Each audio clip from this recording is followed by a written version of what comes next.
एक पुजारी और एक पादरी की कारें आपस में भिड़ गई और जरा जोरदार से भिड़ी।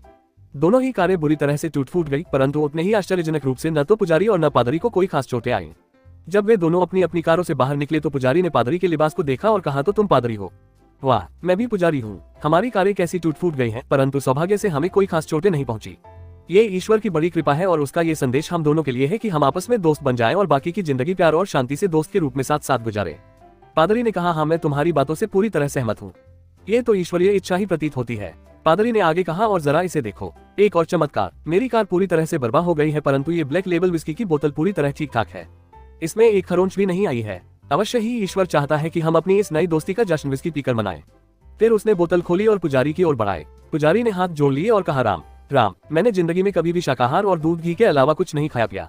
मेरा धर्म अष्ट मत करो। परंतु पादरी ने पुजारी को फिर समझाया, देखो, यदि तुम ईश्वरीय संदेश को नहीं मानोगे तो भगवान को सचमुच अप्रसन्न कर दोगे। आखिर में पुजारी को लगा कि सचमुच ईश्वर की कृपा से उसका पुनर्जन्म हुआ है और पादरी की बातों में दम है। उसने बोतल ली और शराब की एक घूंट भरी। उसका मुंह कड़वा हो गया। जैसे तैसे उसने पहला घूंट भरा और बोतल पादरी को वापस किया।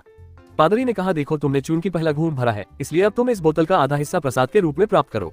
बाकी का हिस्सा फिर मैं पी लूंगा। प्रतिवाद करते हुए पुजारी ने दूसरा घूंट भरा। तीसरा घूंट भरते तक उसे आनंद आने लगा था। देखते ही देखते बोतल में सिर्फ 2 घूंट शराब बाकी बची। पुजारी नशे में बोला, अरे, मैंने सारा ही प्रसाद अकेले ले लिया। राम राम, ईश्वर तो बड़ा कुपित होगा।